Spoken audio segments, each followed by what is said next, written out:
Hi everybody, it's Dara, and I am out of class and into nature. It is so important to get yourself outside. I don't care where you live, if it's cold, if it's hot, get your feet on the earth. And I wanted to tell you the gist of what I got, the biggest lessons that I got from the Science of Raw Food Nutrition with Dr. Karen and Rick Dina are that it's really important to be your own critical thinker. So while somebody may want to sell you a product or two or three or five, it's really important to it's really important to put your thinking cap on, and just because somebody says something is good for you, it doesn't mean that it is. So the safest thing to do is eat organics, fruits, vegetables, soaked nuts and seeds, and then find out from your doctor if you need supplements. Maybe you need B12, maybe you need more vitamin D. I've noticed since I've been getting it from the sun, I don't need any vitamin D. All of my levels are A-OK. Liver, kidney function, all these things are working well.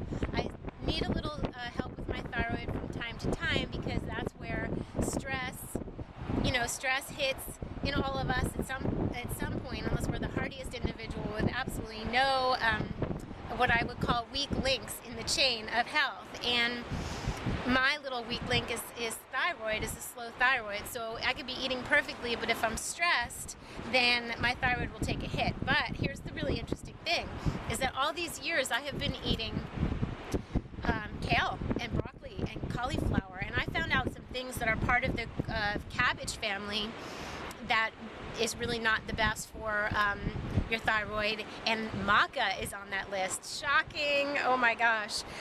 There's been no scientific test to prove that maca is good for your hormones. I like the idea that it enhances energy and libido, but there's other ways of getting that, so I'm going to leave out the maca, I'm going to leave out the cabbage, the cauliflower, the kale, all the things that are in the cabbage family, watercress, which I didn't know.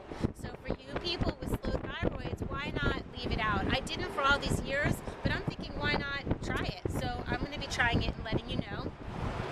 And the other thing, so critical thinking, just because somebody sells you something, wants to sell you something like all these really fancy packaged products, which I think that, like let's say kale chips, those are good. Different things are good if you're on the road or you want to show people. There's a time and place for everything. Sometimes you want to show people that there is such a thing as kale chips, that people can eat kale chips instead of Cheetos.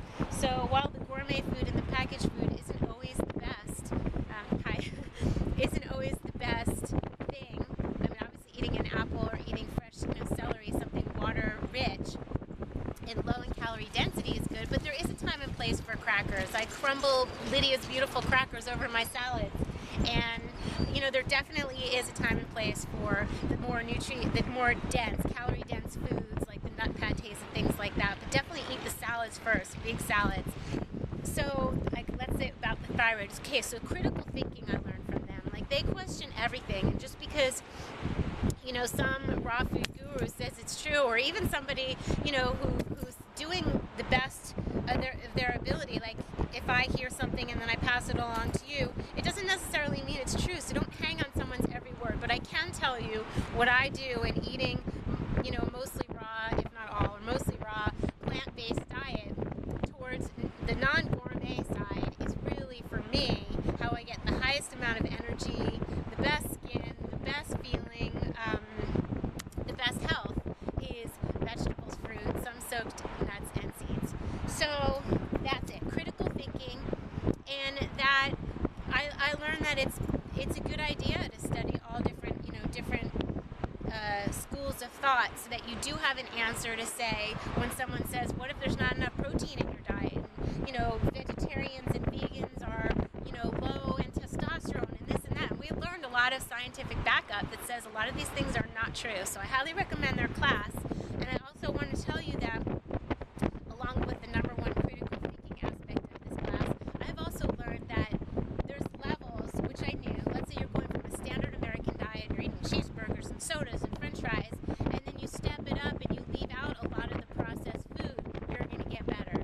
If you leave out most of the meat, you're going to get better. If you jump directly to a really strict, low-fat vegetables, a lot of, a really strict diet, and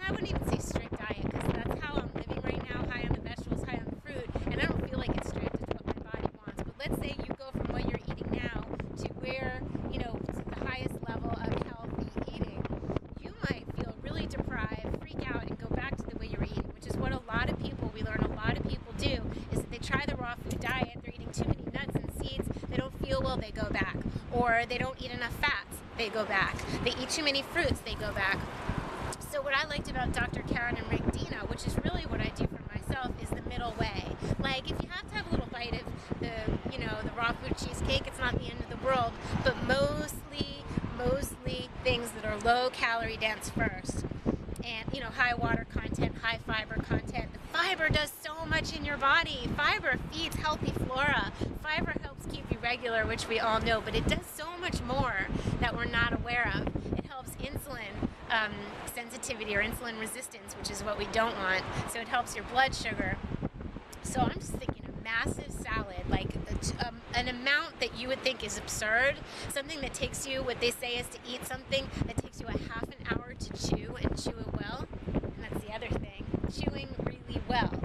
Chewing till your food is like liquid, so that the amylase in your mouth gets to break it down before it goes further. So much to learn, so much common sense, things that we already know, but a